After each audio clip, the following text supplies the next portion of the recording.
Hi friends, అందరికీ నమస్కారం. Friends, ఈ వీడియోలో రెండు తెలుగు రాష్ట్రాలకు సంబంధించిన వెదర్ అప్డేట్ ఇప్పుడే రావడం జరిగిందండి.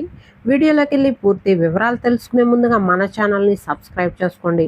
వీడియో నచ్చితే లైక్ చేసి సపోర్ట్ చేయండి. అలాగే మీ యొక్క ఫ్రెండ్స్ అండ్ ఫ్యామిలీకి కూడా షేర్ చేయండి. ఇక ఏమాత్రం ఆలస్యం చేయకుండా టాపిక్ని స్టార్ట్ చేద్దాం. నైరుతి బంగాళాఖాతంలో తీవ్ర అల్పపీడనం కొనసాగుతుంది. గల్ఫ్ ఆఫ్ మన్నార్ అండ్ పరిసర ప్రాంతాలపై తీవ్ర అల్పపీడనంకు అనుబంధంగా ఉపరితల ఆవర్తనం కొనసాగుతుందని ఏపీ విపత్తుల నిర్వహణ సంస్థ తెలిపింది. ఇది పశ్చిమ వాయువ్య దిశగా దక్షిణ తమిళనాడు వైపు కదులుతూ వచ్చే 12 గంటల్లో క్రమంగా బలహీనపడే అవకాశం ఉంది అని మన యొక్క వాతావరణ శాఖ తెలిపింది.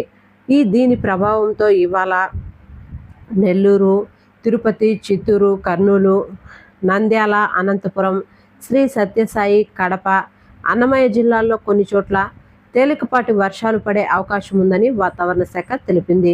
భారీ వర్షం, వరదలతో ప్రజలు అప్రమత్తంగా ఉండాలని హోంమంత్రి వంగలపూడి అనిత సూచించారు. తిరుపతి, సూళ్లూరుపేట వర్ష ప్రభావ ప్రాంతాల ప్రజలకు ఇబ్బందులు లేకుండా చూడాలన్నారు. ఘాట్ రోడ్లు, కొండ చర్యలను ఉన్నటువంటి ప్రాంతాలు ముందస్తు రక్షణ చర్యలు చేపట్టనున్నారు. లోతట్టు ప్రాంతాల్లో ముందస్తు రక్షణ చర్యలు చేపట్టాలని, ముంపు ప్రాంత ప్రజలను సురక్షిత ప్రాంతాలకు తరలించడంతో పాటు ప్రాణ, ఆస్తి నష్టాలు కలగకుండా జిల్లా యంత్రాంగం నిరంతరం అప్రమత్తంగా ఉండాలని ఆదేశించారు. ఎప్పటికప్పుడు రైతులు, గొర్రెల కాపర్లు, మత్స్యకారులను ఫోన్ కాల్స్, సందేశాల ద్వారా హెచ్చరికలు పంపించి అప్రమత్తం చేయాలని విపత్తుల నిర్వహణ సంస్థ శాఖ మంత్రి, హోంమంత్రి ఆదేశించారు. 2 రోజులుగా రాయలసీమ, దక్షిణ కోస్తా జిల్లాల్లో వర్షాలు పడ్డాయి. అలాగే బుధవారం నుండి వానలు పడుతున్నాయి. తిరుపతి, చిత్తూరు, నెల్లూరు, ప్రకాశం జిల్లాల్లో వర్షాలు కురిశాయి.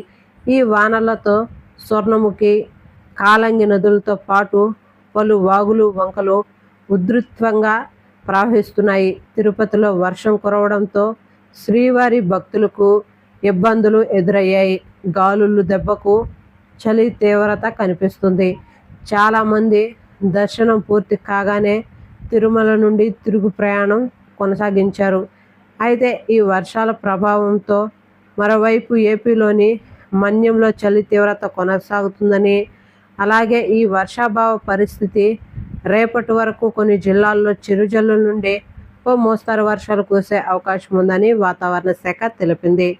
అనంతరం 15వ తేదీ నుంచి మళ్ళీ అల్పపీడనం ఏర్పడే అవకాశం ఉందని, ఆ అల్పపీడనం ఏర్పడిన అనంతరం తుఫానుగా మారినట్లయితే ఏపీ వైపు మరోసారి ప్రభావం చూపే అవకాశం ఉందని వాతావరణ శాఖ తెలిపింది.